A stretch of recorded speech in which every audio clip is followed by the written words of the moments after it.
तीन गरीब अंग्रेजन बहू की रसोई। लीजा, बेबो, टीना तीनों बहुत ऐशो आराम से अपने ससुराल में रह रही थी।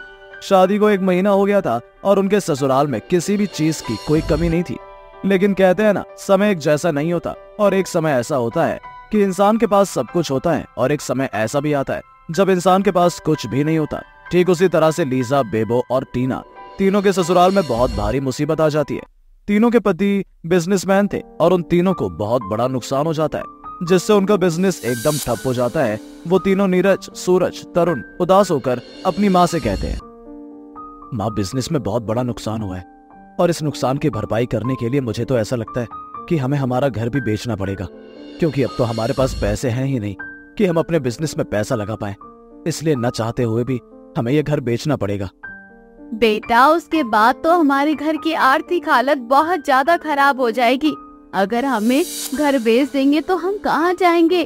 तुझे तो पता ही है, इतनी महंगाई में दोबारा घर लेना, ऊपर से बिजनेस में इतना बड़ा नुकसान, कैसे झेल पाएंगे हम लोग? अब जीने के लिए कुछ तो करना ही पड़ेगा। इस घर को बेचकर जो भी पैसे मिलेंगे वो हमें बिजनेस में जो घाटा हुआ है वहाँ लगाना पड़ेगा। दूसरा, हम किराए पर ही दूसरा घर ले लेंगे। वहाँ से हमें फिर से मेहनत करनी पड़ेगी, कोई नौकरी ढूंढनी पड़ेगी। माँ, समझ में नहीं आ रहा कि क्या करूँ। हम तो यहाँ से भी गए और अपने रिश्तों से भी गए। तुझे तो पता है ना कि तुम तीनों ने विदेश में जाकर विदेशी बहू उठाकर ले आए हो, और तुम्हें क्या लगता है कि वे अंग्रेजन बहू हमारी इस बुरी स्थिति में साथ देगी? अरे, उन्होंने कभी गरीबी देखी भी नहीं होगी। अब तो मुझे ऐसा लगता है कि शायद वे तुम तीनों को छोड़कर भी चली जाएगी। नहीं माँ, ऐसा नहीं हो सकता। हमें विश्वास है वो भले ही विदेश में रहते हैं, लेकिन उनके संस्कार बहुत अच्छे हैं। कोई बात नहीं, जीवन में उतार चढ़ाव इंसान को कुछ ना कुछ सिखा कर ही जाता है। देख लेते हैं कि कौन अपना है कौन पराया। घर बेचना है तो बेच दो। तभी वहाँ लीजा आती है और कहती है, माँ जी, आपको यही लग रहा होगा कि हम तीनों विदेश में रहते हैं, तो शायद ऐसी बुरी सिचुएशन पे हम एडजस्ट नहीं कर पाएंगे। तो ऐसा कुछ भी नहीं है, हम एक ही परिवार का हिस्सा है। शादी करने का मतलब होता है एक ऐसा रिश्ता जिसमें कितनी भी बुरी से बुरी परिस्थिति आ जाए और कितनी भी मुसीबत क्यों ना आ जाए, उस रिश्ते को निभाना है और इस रिश्ते को साथ लेकर चलना है। बेटा, बड़ी बड़ी बातें करना बहुत आसान होता है, और आजकल के तुम बच्चे ना फिल्मी डायलॉग बहुत अच्छे से मार लेते हो। इसलिए जब चीजें बीतने लगेंगी उसके बाद तुम्हें पता चलेगा। अब ये बातें करने का कोई मतलब नहीं है। मैं तो कहती हूँ नीरज किसी डीलर से बात करके इस घर को बेच दे। जिसे हमारे साथ रहकर इस रिश्ते को निभाना है वे निभाएगा, और जिसे जाना है वो विदेश जा सकता है। ऐसे ही कुछ दिन बाद नीरज अपने भाइयों के साथ मिलकर अपना घर बेच देता है और वो पूरा परिवार एक किराए के मकान पर शिफ्ट हो जाता है। ऐसे ही एक दिन तीनों बहुएं आपस में बातचीत करती हैं और कहती हैं, देखो, माँ जी को ऐसा लगता है कि हम उनकी कंट्री के नहीं हैं, इसलिए हम घर को नहीं संभाल सकते। हम उन्हें इस बुरी सिचुएशन में छोड़कर चले जाएंगे। ये माँ जी की गलतफहमी है, क्योंकि माँ जी ने हमें उस टाइम पर सपोर्ट किया था जब कोई भी अपने घर में आउट ऑफ कंट्री की बहू को एक्सेप्ट नहीं करता था। उस टाइम पर माँ जी ने हमें अपने घर की बहू माना था। तो आज चाहे कुछ भी हो जाए, हम अच्छे से अपने पूरे परिवार को संभालेंगे। तीनों बहू मिलकर खाना बनाने के लिए जाती हैं। वो देखती हैं कि गैस खत्म हो गई है। तभी वो तीनों अपनी सास के पास आती है और उसे इस बारे में बताती हैं, जिसके बाद सास अपनी बहू से कहती है, गैस खत्म हो गई है तो अब मैं क्या ही बताऊं तुम्हें कि खाना कैसे बनेगा। तुम्हें तो पता है ना कि अब घर में पैसे भी नहीं है कि दोबारा गैस मंगवा लूं। मैं तुम्हें सच में कहती हूँ कि हम सब रात को खाना खाए तो चूल्हे पर ही खाना बनाना शुरू कर दे। लेकिन माँ जी, हमें चूल्हे पर खाना बनाना नहीं आता और आज तक हमने चूल्हे पर खाना बनाया ही नहीं, तो ये सब तो पॉसिबल नहीं है हमारे लिए। एक काम करो, सब लोग एक गिलास पानी पीकर सो जाओ। जब गैस आएगा तब खाना बनेगा और तभी हम खाना खा पाएंगे। तीनों आपस में मिलकर अपनी रसोई संभाल लेते हैं। यूट्यूब के जरिए तीनों चूल्हे पर खाना बनाना सीखते हैं और रात का खाना चूल्हे पर बनाकर तैयार कर लेते हैं और फिर सभी को खाना परोस दिया जाता है। खाना देखकर सास बहुत खुश होती है और कहती है, क्या बात है, तुम तीनों ने चूल्हे पर खाना बना लिया। तुमने तो मेरा मन खुश कर दिया। खैर ये तो अभी पहली सीढ़ी है, अभी तो जीवन में और भी उतार चढ़ाव आने वाले हैं। देखते हैं कि तुम तीनों उसे कैसे हैंडल करती हो। माँ जी, आप ना बिल्कुल भी चिंता मत करो, हम सब कर लेंगे। आखिर हम सब एक ही परिवार का हिस्सा है और हम ऐसे बुरे हालात में एक दूसरे का साथ नहीं देंगे तो कौन देगा। माँ जी प्लीज, आप बिल्कुल भी टेंशन मत लीजिए। और मैं आपसे ये कहना चाह रही हूँ कि मुझे ना मेकअप करना बहुत अच्छा लगता है, तो मैं सोच रही हूँ कि कल मैं मेकअप एकेडमी में मेकअप टीचर का जॉब कर लूँ। मुझे एक बहुत अच्छा ऑफर आया है, शायद इससे थोड़ी बहुत हेल्प हो जाएगी। हाँ हाँ क्यों नहीं, तुम्हें जॉब करना है तो जॉब करो, लेकिन घर और बाहर दोनों काम तुम्हें ही संभालना होगा। बाची, आप बिल्कुल भी टेंशन मत लो। ऐसे ही कुछ दिन बीत जाते हैं। बेबो अपने मेकअप एकेडमी में बच्चों को मेकअप सिखाने का काम करती है। ऐसे ही एक दिन बेबो जॉब से घर वापस आती है और वो देखती है कि लीजा की तबीयत खराब है और टीना अकेले घर का सारा काम कर रही है। ये सब देखकर बेबो सबसे पहले टीना की मदद करती है और सभी को खाना बनाकर खिलाती है। जिसके बाद सास बेबो से कहती है, सच बताओ तो तुम तीनों बहुत अच्छी हो। ऐसी बुरी स्थिति में भी तुम तीनों बखूबी अपनी जिम्मेदारियों को निभा रही हो। इतना तो हमारे कल्चर में रहने वाली हिंदुस्तानी बहू भी नहीं कर पाती जितना कि तुम कर रही हो। ये तो आपका भजपन है माँ जी कि आप हमारी अच्छाइयों को देख रही हो। और दूसरी बात, आप हमारी माँ हैं। हमारी माँ को कोई तकलीफ होगी तो हम बर्दाश्त नहीं कर पाएंगे। तुम तीनों ने मुझे अपनी माँ माना है तो तुम तीनों मेरी बेटी हो। और ये सब कुछ जो भी था, मैं सिर्फ एक परीक्षा थी तुम तीनों की। मैं देखना चाहती थी कि तुम तीनों मेरी परीक्षा में खरी उतरती हो या नहीं।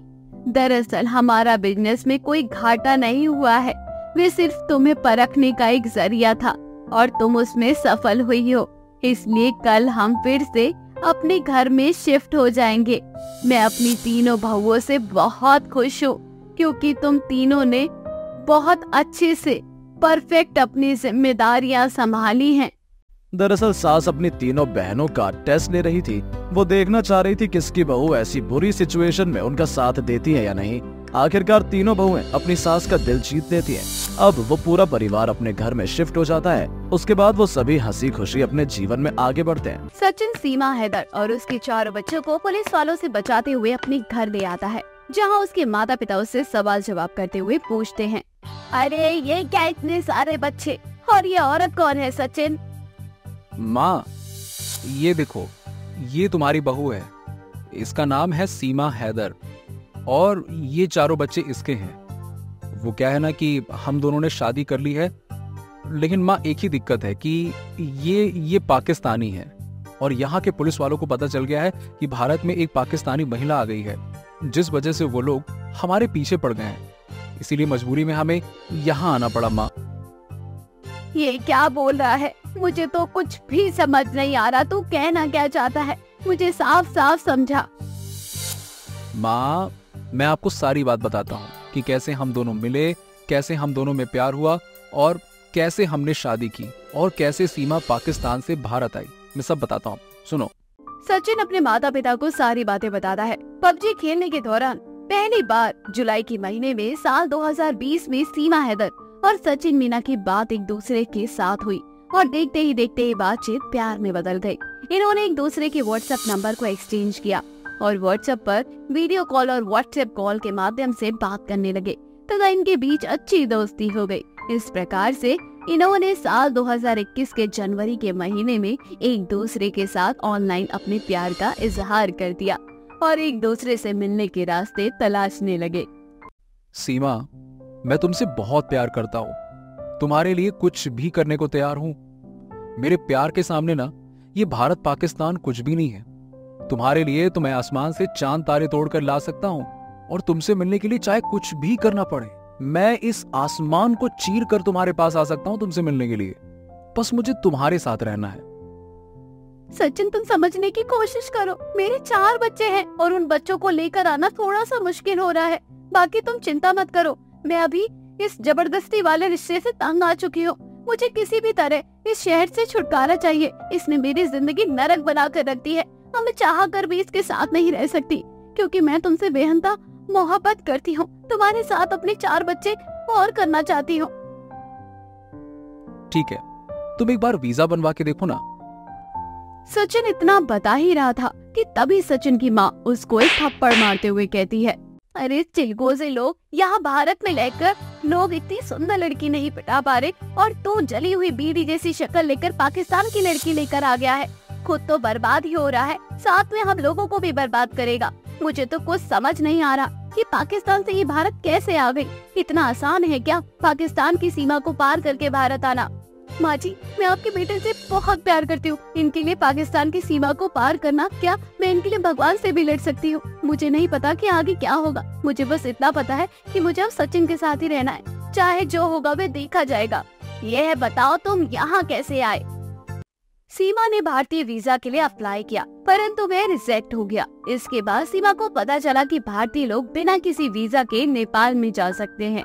सचिन, मैंने भारतीय वीजा बनवाने के लिए अप्लाई किया था, लेकिन वे रिजेक्ट कर दिया गया। समझ में नहीं आ रहा कि कहाँ मिलूं। इसलिए मुझे एक चीज पता चली है, भारतीय लोग बिना किसी वीजा के नेपाल में जा सकते हैं। तो क्यों ना हम नेपाल में मिले? ठीक है, फिर हम नेपाल में मिलेंगे और हमारी मुलाकात अब नेपाल में होगी।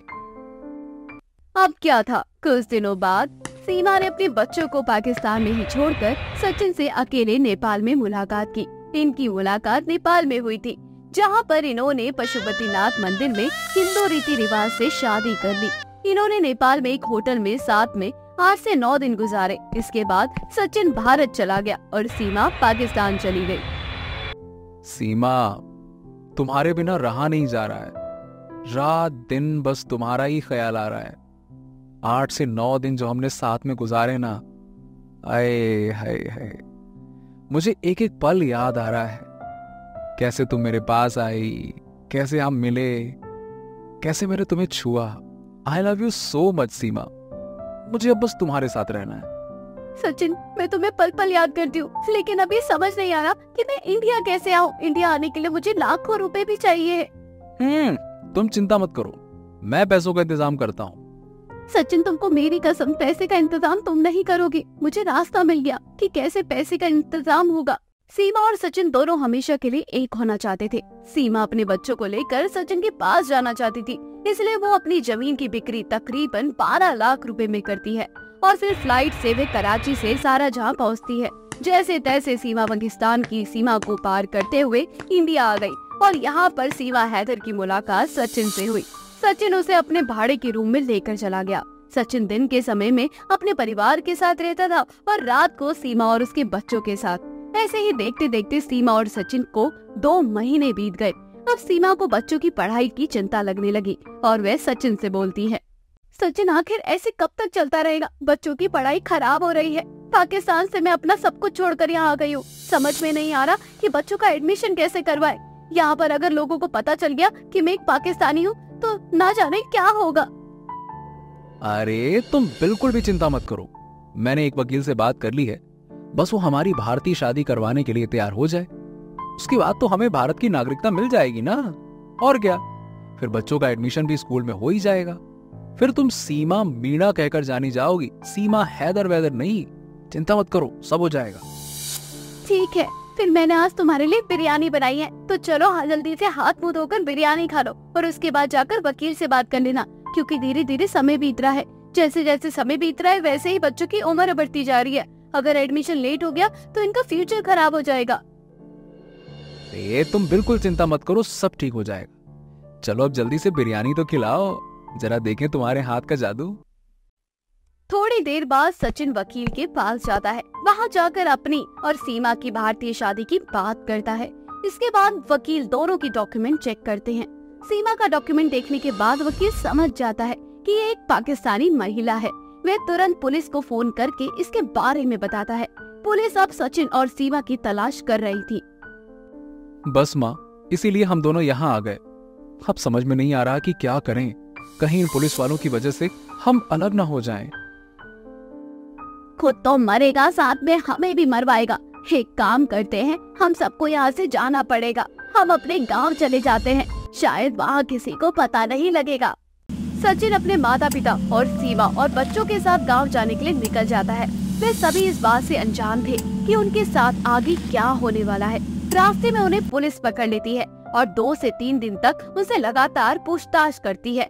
पूछताछ के दौरान पुलिस उन्हें पासपोर्ट और विदेशी अधिनियम के अंतर्गत गिरफ्तार कर लेती है और 1-2 दिन बाद उन सभी को छोड़ देती है। जज ने सभी को पता बदलने और देश ना छोड़ने का आदेश दिया था। अब क्या था, सीमा हमेशा हमेशा के लिए सचिन के साथ रहने लगती है। इसमें सचिन के परिवार वाले भी उसका साथ दे देते हैं।